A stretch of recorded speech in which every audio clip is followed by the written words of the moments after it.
नमस्कार बंधुरा रोजकार मतो आजও একটা রেসিপি নিয়ে চলে এসেছি। আজ আমি আপনাদের দেখাবো ভাপা রোল পিঠে।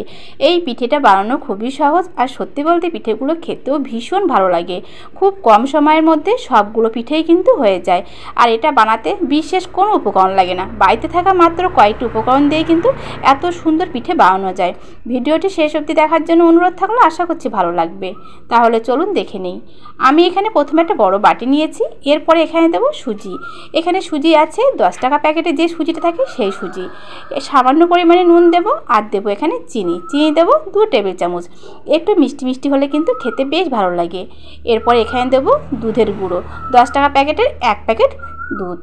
এরপরে দিয়েছে এখানে একটা বাটির মাপ করে নিলে যে বাটিটা হতো ঠিক সেই বাটির পরিমাপ করে জল, মানে যতটা সুজি ঠিক ততটাই জল দিয়ে ভালোভাবে এটাকে মিশিয়ে নিতে হবে।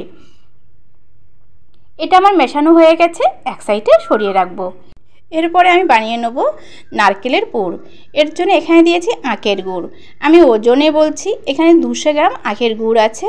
আর এই নারকেলটা কিন্তু বেশ বড় নারকেলটাকে কুড়ে নিয়েছি। এই সময় আঁচটা মিডিয়ামে আছে আর অনবরত নেড়ে যেতে হবে, তা না হলে কিন্তু নিচের দিকে ধরে যাবে। এটা ভালোভাবে প্রথমে মিশিয়ে নেব। এটা আমার ভালোভাবে মেশানো হয়ে গেছে। এরপরে এখানে দেব খুব সামান্য পরিমাণে এলাচের গুঁড়ো আর শুকনো আদার গুঁড়ো। শুকনো আদার গুঁড়োটা রেসিপি আপনাদের কাছে দেওয়া আছে, আপনারা চাইলে কিন্তু দেখে নিতে পারবেন। আর দেব 1 টেবিল চামচ সাদা তিল। এখানে এলাচের গুঁড়ো বা শুকনো আদার গুঁড়ো দিলে কিন্তু এর গন্ধটাও দারুণ আসে আর স্বাদটাও কিন্তু খুব ভালো আসে। এরপর এটাকে অনবরত নেড়ে যাব যতক্ষণ না চিটচিটে ভাবটা আসবে। এটা হয়ে গেছে, একটা প্লেটে নামিয়ে নেব। প্রথমে এটাকে ঠান্ডা করে নিতে হবে। আর আমি এই পুরটাকে গুড় দিয়ে বানিয়েছি, আপনারা চাইলে কিন্তু চিনি দিয়েও বানাতে পারেন। আর এদিকে প্রায় 15 মিনিট পর থালাটা খুলে নেব। এটা কিন্তু ফুলে ডবল হয়ে গেছে, এটা দেখেও বন্ধুরা বুঝতে পারছেন। আর আমি এখানে কোনো রকম আর জলটা দেব না, আবার একটু হালকা হাতে মিশিয়ে নিতে হবে। এরপরে এখানে দেব খুব সামান্য পরিমাণে বেকিং পাউডার। এটা বেকিং সোডা না, কিন্তু বেকিং পাউডার দিতে হবে। দিয়ে ভালোভাবে আবারও মিশিয়ে নিতে হবে। এটা তো আমার মেশানো হয়ে গেছে, এক সাইডে সরিয়ে রাখবো। আমি যে রোল পিঠেটা বানাবো 2টো গ্লাসে, এর জন্য আমি এখানে আগের থেকে 2টো গ্লাসে সাদা তেল ভালোভাবে লাগিয়ে নিয়েছি, যাতে পিঠেগুলো তুলতে খুব সুবিধা হয়। এরপরে এখানে সুজির ব্যাটারটা দিয়ে দেবো। সবটা দেব না, প্রথমে হাফ দেব। 2টো গ্লাসে কিন্তু আমি এখানে হাফ করে ঢেলে নেব। এর থেকে সহজ পিঠে আর হয়তো হয় না। আর খুব কম উপকরণ দিয়ে কিন্তু এই পিঠেটা বানানো যায়। সব থেকে সহজ ও খুব কম সময়ের মধ্যে কিন্তু এই পিঠেটা বানানো যায়। এদিকে নারকেলের পুরটা কিন্তু ভালোভাবে ঠান্ডা করে নিয়েছি। এরপরে হাতের সাহায্যে এটাকে রোল করে নেব। তারপরে গ্লাসের মধ্যে দিয়ে দেবো ঠিক মাঝখানে। এই পুরটা দিয়ে আবারও কিছুটা ব্যাটার দিয়ে গ্লাসটাকে সম্পূর্ণ ফুল করব না, কিছুটা ফাঁকা রেখে ঢেলে দেবো।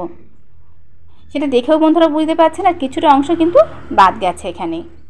আর আগের থেকে কড়াইতে আমি জলটা বসিয়ে রেখেছিলাম, জলটা কিন্তু বেশ ভালোভাবে গরম হয়ে গেছে। এরপর এখানে দেবো একটা স্ট্যান্ড দিয়ে একটা বড় বাটি দিয়ে 20 মিনিটের জন্য ঢাকনা দিয়ে রাখবো। এই সময় কিন্তু আঁচটা একদমই আস্তে আছে। 20 মিনিট পর আপনাদেরকে দেখাচ্ছি। গ্লাসটা কিন্তু একদমই ভরে গেছে, সেটা দেখেও বন্ধুরা বুঝতে পারছেন। আর এটাকে প্রথমে ভালোভাবে ঠান্ডা করে নেবো গ্লাসটাকে, তারপরে উপর থেকে ধাক্কা দিয়ে উল্টে নিলে কিন্তু সুন্দরভাবে রোল পিঠেটা উঠে আসবে। আর দেখুন গ্লাসে কিন্তু একদমই জড়ে যায়নি। একই রকমভাবে কিন্তু এটাকেও আমি ছাড়িয়ে নেব। দেখেও বন্ধুরা বুঝতে পারছেন যে পিঠেগুলো কতটা সুন্দর হয়েছে। একটা ছুরির সাহায্যে কেটে নেব। আপনারা কিন্তু অবশ্যই বন্ধুরা বানাবেন, আর আমার কেমন হয়েছে অবশ্যই কমেন্ট করে আমাকে জানাবেন। যেসব বন্ধুরা এখনও আমার চ্যানেলটাকে সাবস্ক্রাইব করেনি, প্লিজ প্লিজ প্লিজ বন্ধুরা আমার চ্যানেলটাকে সাবস্ক্রাইব করার জন্য অনুরোধ রইল, যাতে আরও নিত্য নতুন রেসিপি সবার আগে আপনাদের কাছে পৌঁছতে পারে। আর ভালো লাগলে একটা লাইক দিয়ে পাশে থাকবেন।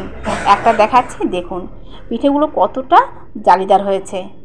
সত্যি বলতে বন্ধুরা পিঠেটা কিন্তু খুবই সফট হয়, ছোট থেকে বড় সবাই খেতে পারবে। আর খুব সহজেই আপনারাও কিন্তু বানিয়ে নিতে পারবেন কোনো রকম ঝামেলা ছাড়া।